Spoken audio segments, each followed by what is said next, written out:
I was a pro at this game. When I did manage to sneak into one of the larger games, it always came down to me and Blue. Blue always won though, somehow always managing to get type advantage every time.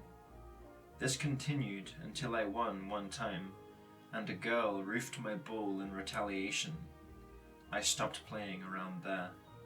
I played alone then. I used a discarded tennis ball I'd cored out and filled with sand, until it was roughly the weight of a Pokeball, which I had gauged from my mother's, which held our hapless family Mr. Mime, a Pokemon whose true importance I could not even begin to fathom at that time, and still have trouble believing now. I picked up one of the leftover bits of store chalk and dragged circles onto the wall at varying heights.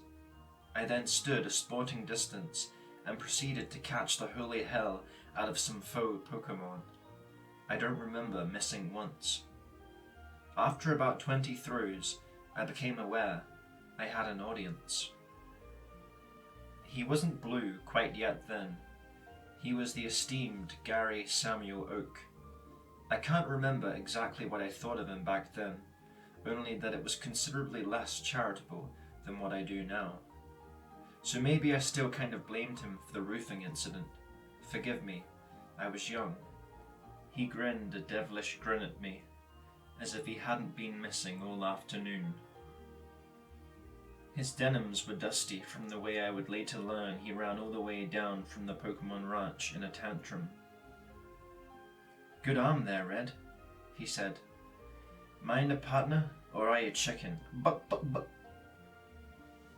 I ignored his teasing and asked him what the whole red thing was about. He shrugged and gave me a scrunchy-faced, "Well, duh, look. Your eyes," he said. I thought about that, and then told him in that case he was Blue. Blue frowned. I told him it was because he was my opposite, what with his grandfather and my mother and everything. I meant something along the lines, him being the rich idol, and me the dirty vagrant from the wrong side of town. He told me later he thought I meant something like because I had a mother and no father, and limp dark hair, while he had a father, sort of, and no mother, and lighter spiky hair. Blue may be many things, but never an elitist. He has only ever discriminated against anyone with just cause. He also tells me that it bothered him at the time, mentioning his grandfather, but by the legendaries, if Blue showed it even a whit on his face that day, he cocked his head and shrugged again. "Well, alright then," Blue said, and that was that. The game was brutal. We played full scale, all the known Kanto Pokémon, including dual types and dragons. We had to stop to debate engagements several times, and it was heated.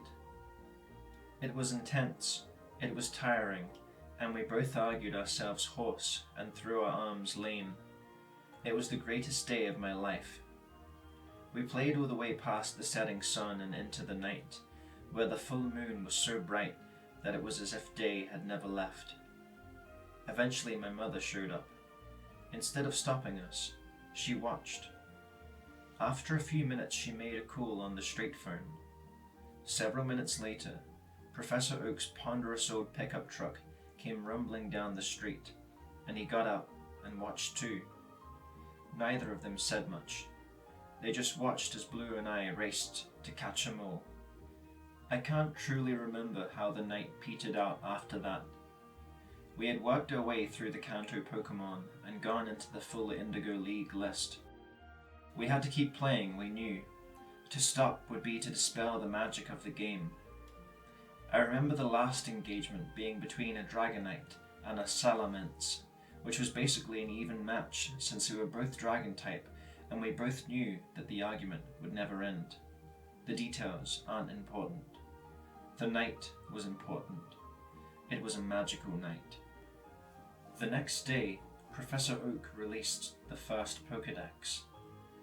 But anyway, that's how I got the name Red. Oh, You'd like to know my real name, would you? Like I tell you, Rocket Scum. Chapter 1. A Single Step. My Pokémon journey started when I was 16. It used to be the minimum age for a trainer's license, and the age at which you could sign up for government service in the Pokémon Rangers or Kanto militia.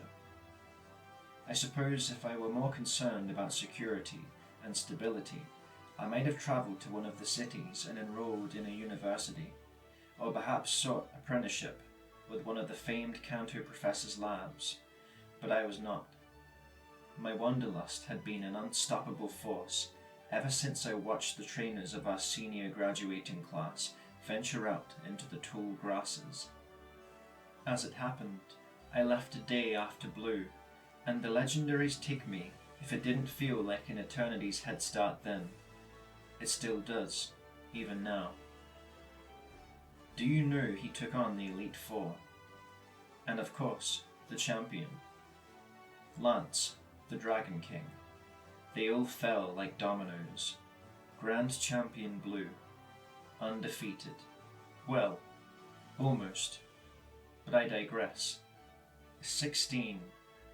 That was when it started.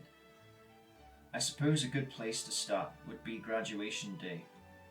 It was a little after the final ceremony, where I, and most of the rest of the class, had watched Blue and several other students of the Pallet Town senior class receive their starting Pokémon and head north through the tall grasses towards Route 1. There were 4 of them this year, much reduced from last year's rate and a full 24 less than 2 years prior. The cause behind this was the youngster movement. 5 years ago, the Indigo League had been in dire straits.